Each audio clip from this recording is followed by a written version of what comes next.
delivering cargo.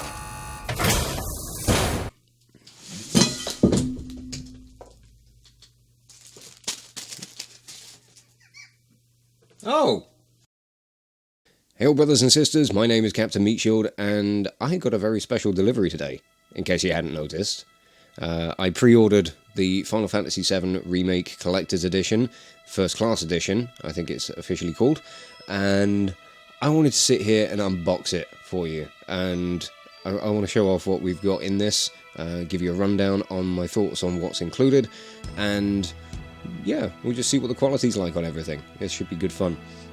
So, it includes quite a bit of stuff, and I think we'll just go through it bit by bit. So we'll start off with obviously the main kind of component of this, which is the game itself. So let me get my knife and we'll unwrap this. So with this being a collector's edition, we obviously get the deluxe edition of the game, which I think you can buy separately. It does include a few additional things, so on the back here you'll see bonuses that are included. You get the Sephiroth Steelbook case, a 64-page hardback art book, and a mini soundtrack CD, along with Cactar as a bonus summon materia. One thing I kind of like down in the small print, which was related to all of this stuff, it says items not to scale, you know, just in case you were concerned about that. But we got some really nice embossed artwork on the cover for the logo. It looks and feels very nice. It's got that sort of kind of holographic tint to it, and I really like the effect on that. On the back we've got just a little bit of a blurb with regards to what the game entails. If my camera would focus, you might actually be able to read it. It also states that this first part, because this remake is being done in I think 3 parts, this first one is going to be covering up to the party's escape from Midgar, so it's going to be a good chunk of the game. Maybe not quite as much as some of us may have hoped, but hopefully it'll be enough to keep us busy for quite a while. So let's get into this box and see what we've got. So we've got a few bits in here. We've got a standard PS4 case with original style artwork on it. That's just lovely. That's really nice, I like that. So this has got the discs in. This is a 2-disc game, in a game that's in several parts. This is going to be fucking massive. That's what she said. Here we've got the mini soundtrack. What have we got on here? The Prelude, Tifa's theme, Shinra's theme, Scorpion Sentinel, which I'm assuming is going to be the boss theme. On Our Way, the Turks theme, Let the Battles Begin, or as I know it, Those Who Fight. Flowers Blooming in the Church, Hurry, the main theme for Final Fantasy VII, Lay Down Some Rubber, and Stand Up. So it's probably just all of the main kind of soundtrack kind of themes and everything that are going to be in this part of the game. Let's have a look at this steelbook. Oh, look at the artwork on that. That is just stunning. It's a bit hard to show off on this because the light's reflecting on it quite heavily, but that is just really nice. Everybody's favourite bad boy. Look at him. And then there's just more artwork on the inside. Cloud looking up at the Reactor 1. And obviously, you know, and obviously there's disc spaces if you want to switch the discs out from the standard case into this one, which I think is nice. And then we've got this deluxe edition art book as well. So what stuff have we got in here? This is going to be quite a nice read, I imagine.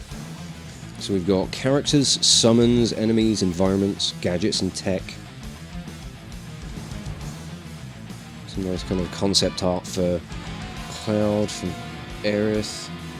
I still feel weird calling her Aerith, even after all these years. I'm so used to her being Aeris from the original game. I know that it was intended that she should be called Aerith, but it just doesn't feel right. I mean, if you feel the same way as me, do let me know. There's Tifa, Barrett. I really like all the updated character designs for everyone. They're all just really well done. Because, you know, they've done a fantastic job of keeping true to their originals and just updating them for a newer generation. You know, everything's looking fantastic. Fat Chocobo. Ah, yes. Can't wait to see you. Oh, here we go with some of the summons. And again, they've just taken those original designs and just updated them. They've had a little bit more flourish, a little bit more flair. But they're so true to the original, and I think that's something that's really gonna make this remake feel fantastic. You know, we're all gonna be so comfortable playing this because it's just gonna be that real sense of familiarity with it. Because yeah, everything just. I think, as I said in the demo, everything's just got that kind of HD polish to it. It still feels like, you know, it still looks like the same game, essentially. It's quite weird. Well, Genova, you're going to be fun, aren't you? Can't wait to come and fight you. All the environments, like the reactors, the church from Sector 5, the slums. Oh, I can't wait to get into the game and revisit all these places. It's just going to be absolutely awesome. Look at all that. Shinra building. Ooh. And we've just got like a few little items and bits and bobs. Oh, Cloud's weapons. Borrowing the Buster Sword, but I think that's probably on a different page. I like the fact that they're, you know, keeping the same sort of, you know, thing with the ultimate weapons as well, you know, or the different weapons for everybody is that they'll update aesthetically throughout the game as well. Because, I mean, I know Cloud's Buster Sword is just, you know, massively iconic and such a symbol of this game, but it was always great with, you know, getting updated weapons. It really gave you that sort of sense of progression, which I thought was awesome. So that's it for everything in the Deluxe Edition box. I'll just tuck all of this away. Another thing that was thrown in for this was a nice lanyard, which has got the main characters, like our main four of Aerith, Tifa, Cloud and Barrett, all in there with Final Fantasy VII Remake written on it. It's Square Enix store, just in case you wondered where it came from, of course. But it's quite nice. It feels sturdy, got a good feel to it. That's going to be going right on my keychain, I can assure you of that. But now we get to the big box, and the main reason people wanted the collector's edition in the first place. So let's get this thing open.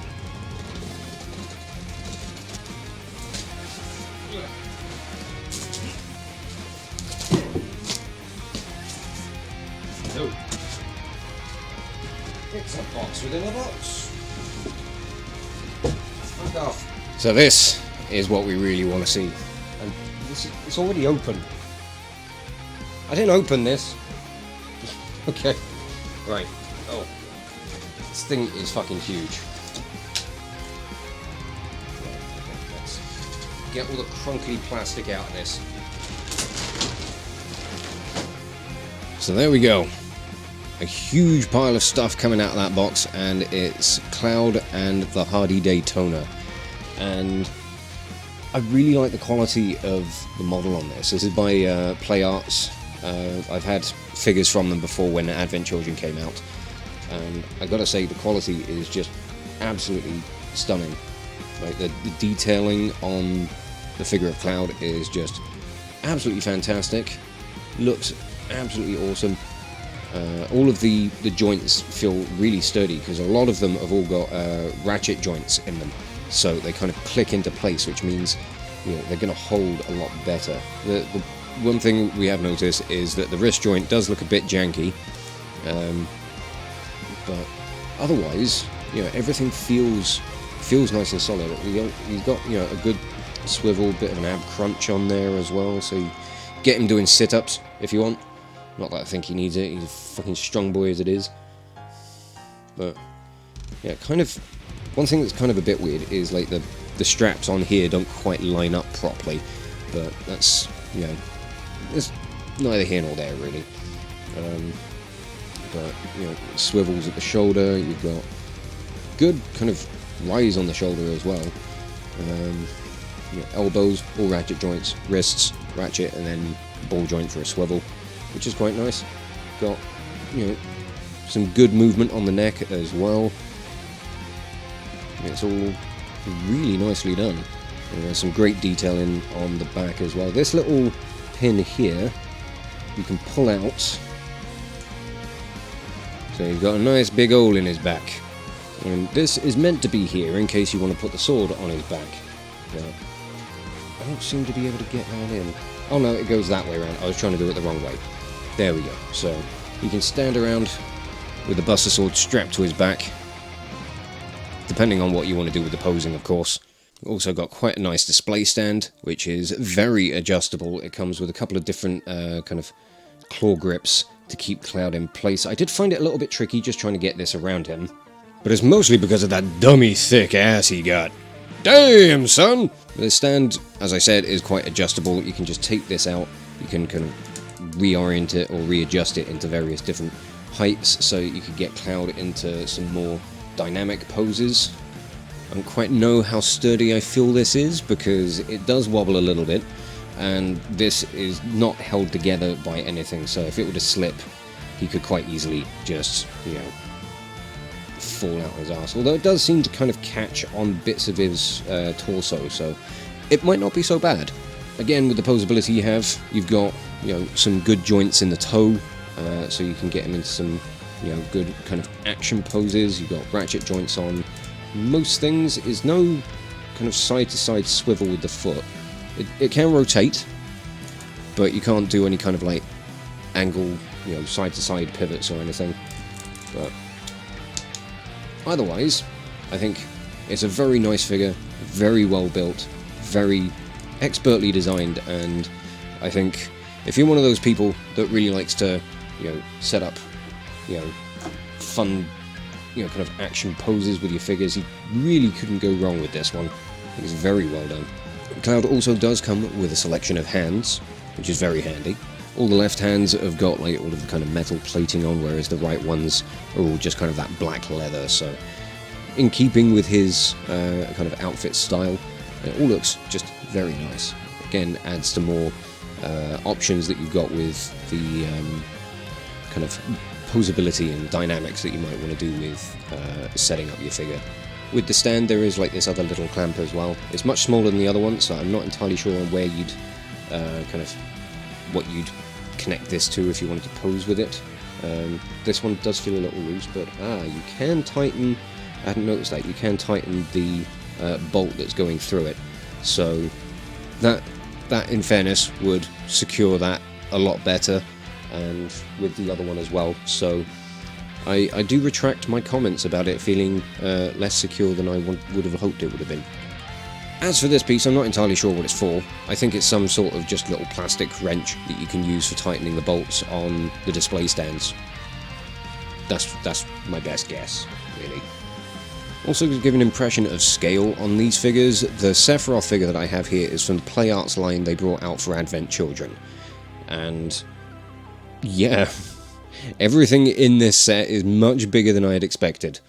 The Advent Children Sephiroth is standing at about just under 23 centimeters, about 9 inches, whereas Cloud is standing about 27 centimeters, which is just over 10.5 inches, you know, for those still using the Imperial system. But now we get on to the main part of all of this, the Hardy Daytona itself. That fantastic bike from the motorcycle chase scene in the original game, and consequently this one, we're going to get to play back through it, and it's going to be awesome. The detail on this thing is just spectacular, and I really like the updated look of the thing. It's got a little bit of kind of posability, you could say. It's got some adjustable stuff. The handlebars can rotate so that you can pose Cloud in whatever way you like. You can't bring them up or down the handlebars at all, or you know, these kind of suspension bars, which isn't a problem. The wheels do roll, so you've got to be wary that if you've got it on the edge of a surface or anything, you might want to be careful with it. And to that effect, you can always pop down the kickstand, if I can actually get the thing to move. That is very sturdy. So that's a good thing. That ain't going to shift anytime soon. One thing that's very interesting about this kind of redesign of the bike as well is how they've adjusted the steering. Instead of using the handlebars to turn the front wheel, the way the bike steers is through balance, through leaning, and it's the rear wheel that does the rotating. This thing can spin 360 degrees around. So it's very interesting that, you know, you'd literally just lean to have the bike turn, which I think is a very, very cool idea. It means that you get more traction from these back wheels that do the bulk of the drive, pushing the bike forward so that you don't lose that traction as you're turning. And that also means that, you know, you can get into more dynamic poses with your figurine as well. And overall, I really just like the whole look of the thing. I think it's fantastic. And for those who think that size is important with stuff, this thing is about 44 centimeters in length, which is about 17.5 inches. It's a very sizable thing. It's going to be taking up quite a lot of space on many people's shelves, I'm very sure of that. And there we go, about 15 minutes of faffing later, I've actually managed to get him to sit on the bike. What I've found is that he's less flexible in trying to get him to pose on the bike than you might think. A lot of the joints are quite stiff. The ab crunch and joints in the hips aren't quite suited well enough for sitting like kind of properly on the bike. If you were to try and have him driving like with both handlebars, you might have a bit of a struggle trying to get him to reach over towards them. I found that getting him in this kind of like half-seated position is probably the best way to go. The switching over his hands has also proven to be quite tough. Pulling the hands off is easy enough. They slide out pretty easily. But each hand has got like a different angle that you need to attach or to slide the kind of nub from the wrist into. So it's quite tricky, and you do find that you occasionally lose your grip on it and hands will go flying everywhere. It's quite a tricky thing to manage. I've currently got him off the kickstand, but this is also kind of very precariously balanced. If it leans a little too far, the whole thing is going to fall over. So those are all things to bear in mind as you go playing around with this figure. But honestly, overall, I'm massively impressed with everything that I got in this first class edition. I'm super impressed with the quality on it, and if anything, I just can't wait to get stuck into the game. I really have been looking forward to this one. So I think I'm going to go and install it, and it's probably going to take God knows how long. But I hope you guys have enjoyed my odd little unboxing video for Final Fantasy Remake's First Class Edition. This is the first time I've ever tried to do content like this, so I hope that it's not been too jarring. I hope that it's something that's been enjoyable to watch, and if you're somebody who has picked up this edition yourself, do let me know what you think of the quality of all the products that have been included. And if you're just somebody in general who is either already playing the game or thoroughly looking forward to it, do let me know what you're thinking of it, and I'm going to be sitting down to start recording some footage of it for myself. So before the week is out, you can definitely expect to see me returning to Midgar. But for now, thank you all so very much for watching this video, and I'll catch you all very, very soon. This is Captain Meatshield, signing off.